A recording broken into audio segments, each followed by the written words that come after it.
Meghan Markle is facing fresh backlash after launching yet another shameless money-making scheme. Who cares? It's nothing. But she has to be photographed. She's done up and she can't stand it if she's not actually. Yeah. No, Uh, but now Netflix aren't doing anything for her in that area.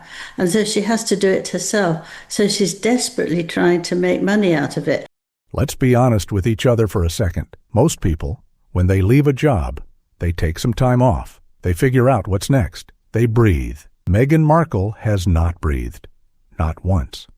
Since the day she and Harry walked away from the royal family, there has been a documentary, a Netflix series, a memoir, a podcast, a tour, a lifestyle brand, and now, jam. Yes, jam. And today we are going to talk about all of it. Because what's happening right now with Meghan is actually fascinating, not in a glamorous way, but in a way that tells you everything about where things stand for the couple that was supposed to change the world. We have Angela Levin, one of Britain's most respected royal biographers, someone who has followed this family for decades, on record this week with some very pointed observations. And what she said will surprise you. So let's start at the beginning. Because to understand where Meghan is right now, you have to understand where she thought she would be. When Harry and Meghan left the royal family in early 2020, the plan, as far as anyone could tell, was freedom, independence, the ability to build something on their own terms without the constraints of palace protocol. And for a while, it looked like it might work. Netflix came calling, Spotify came calling, book deals, speaking engagements, the whole thing. At one point, the couple's combined deals were estimated to be worth somewhere in the region of $100 million. $100 million. For two people who had just walked away from one of the most powerful institutions in the world. That is an extraordinary landing. So here is the question nobody seems to want to ask out loud. If all of that is true, if the money was real, if the platform was real, if the opportunity was real, why does Meghan Markle appear to be working harder than ever just to stay visible? Angela Levin put it bluntly this week, and she didn't soften it. She said Meghan and Harry feel like a couple who are perpetually on to the next project, always asking, what can we do next? And she's right. Think about just the last 12 months.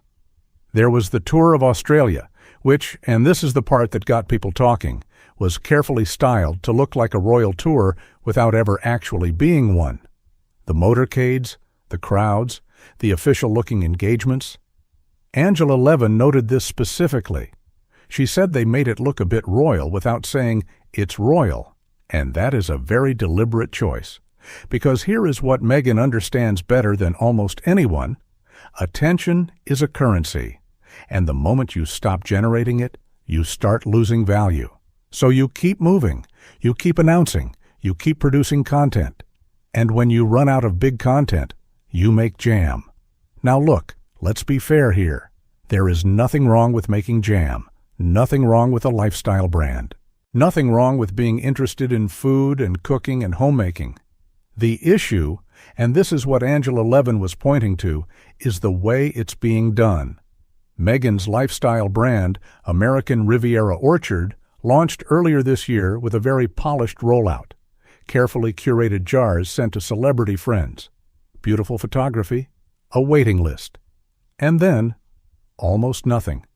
The jam has not taken off the way anyone expected. Reports from people who received jars described the price point as extremely high and the product itself as not particularly special. Angela Levin said something this week that stuck with me.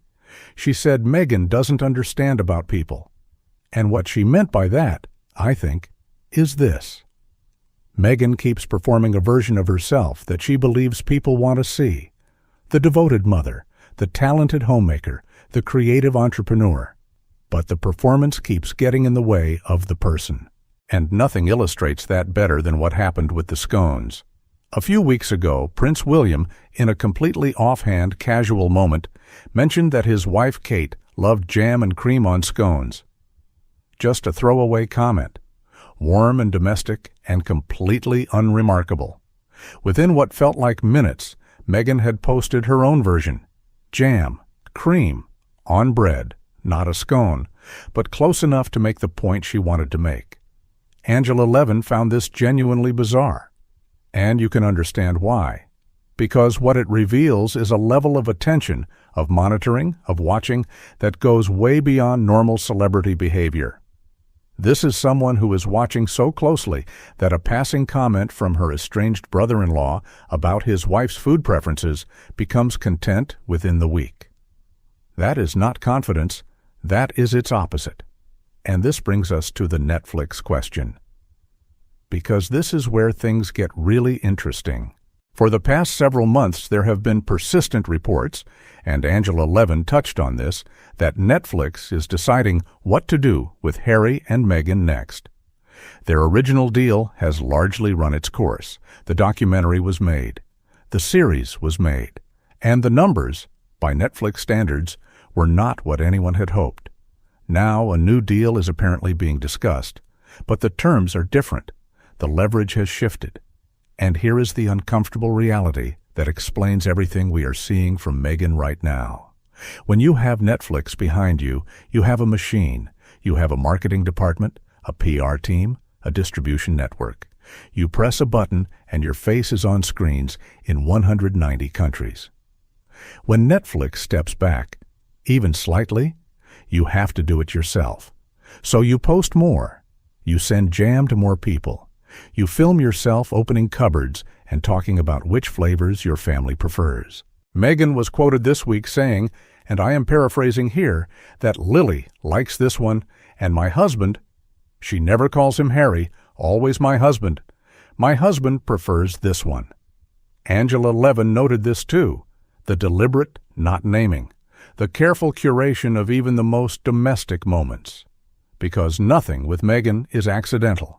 Everything is content. Now I want to be careful here because it would be easy and lazy to simply pile on. And that is not what this video is. What is actually worth understanding is why this is happening, what the underlying dynamic is. And I think the answer is something that Angela Levin got at, even if she didn't say it in exactly these words. Meghan Markle built her entire identity around being seen. From the very beginning, the blog, the Instagram, the carefully curated public image, she has always understood that visibility equals value. Inside the royal family, that visibility was controlled, managed, rationed. She had to share it. She had to follow rules about when and how and where. Outside the royal family, she was supposed to have total control of it. But control turns out to be expensive. It requires infrastructure. It requires a team. It requires platforms that are willing to carry you. And when those platforms start to wobble, you panic, not in an obvious way, but in a jam way. Let's talk about the Andrew situation for a moment, because Angela Levin addressed this too this week, and it gives us an interesting parallel. Prince Andrew, and there is no charitable way to frame this, is a man whose public life is essentially over. The allegations, the associations, the Jeffrey Epstein connection, the disastrous Newsnight interview where he famously claimed he couldn't sweat. All of it has accumulated into something that no single conversation or redemption arc can undo. Angela Levin noted this week that new allegations have emerged. Inappropriate behavior at Royal Ascot, going back some 20-odd years, and that police appear to be actively pursuing lines of inquiry. She was careful to note, and this is important, that the word inappropriate covers a very wide range of behavior, from something genuinely criminal to something that is simply boorish or thoughtless. But she also said something that I thought was very honest. She said that whatever the outcome legally, Andrew is never coming back. The public perception is set. The story is written. And in one sense, that is simply justice. A man who had extraordinary privilege, extraordinary opportunity, and chose to spend his time in ways that have left multiple women willing to come forward, years, decades later, to describe what happened to them. That is not bad luck. That is character. What I found most interesting in what Angela Levin said about Andrew was the question of his daughters, Beatrice and Eugenie. Two women who, by all accounts, have done nothing wrong, who have largely stayed out of the headlines, who have quietly built their own lives. And yet they carry this. Every profile, every article, every mention of their name comes with a footnote about their father. Angela Levin raised something this week that I had not previously considered. She noted that Beatrice and Eugenie were taken, as teenagers, 17 and 19, to a party thrown for Jeffrey Epstein on his release from prison. And her point was sharp. A 7-year-old cannot say no to their parent. A 17-year-old can. And they went. Now, I am not suggesting they knew the full picture, they almost certainly did not. But it does complicate the simple narrative of two entirely innocent bystanders caught in their father's storm. Angela Levin said it changed how she felt about them, and I understand that. Back to Andrew himself, because there is something almost Shakespearean about where he has ended up. Here is a man who, and this has been widely reported by multiple sources over many years, genuinely believed his charm and his status made him untouchable. He shouted at staff. He demanded extraordinary levels of deference. He treated his position as a license to behave however he wished. And for a very long time, because of who his mother was, because of the institution that surrounded him, he was right. He was untouchable. And then, slowly, and then all at once, he wasn't. Angela Levin noted this week that King Charles has essentially cut off contact, staying at Sandringham while Andrew is just down the road at Royal Lodge, and not once going to knock on the door. That tells you everything. When your own brother, the King of England, who is staying literally minutes away, cannot find a reason to come and have a cup of tea, your isolation is complete. Angela Levin made one observation about Andrew's future that I thought was actually quite generous.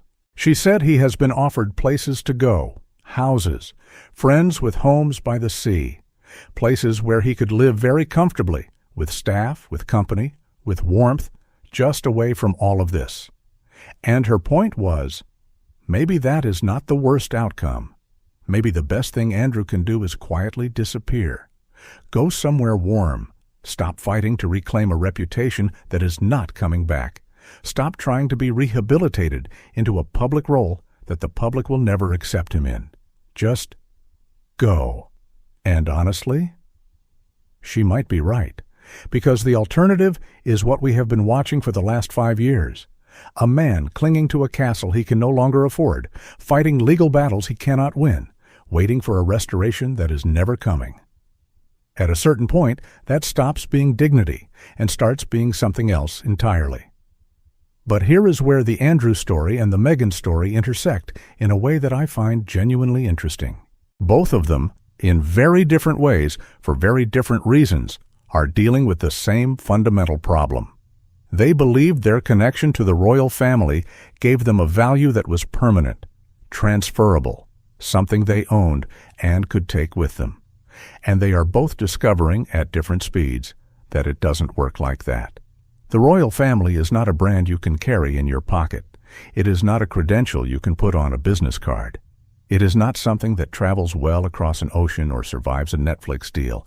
It is, in the end, about being there, about showing up, about the long, slow, unglamorous work of representing something larger than yourself.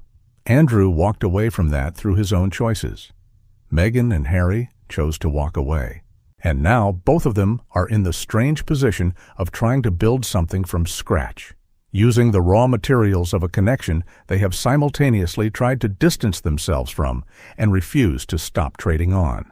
Let's come back to the jam, because Angela Levin said something this week that I cannot get out of my head.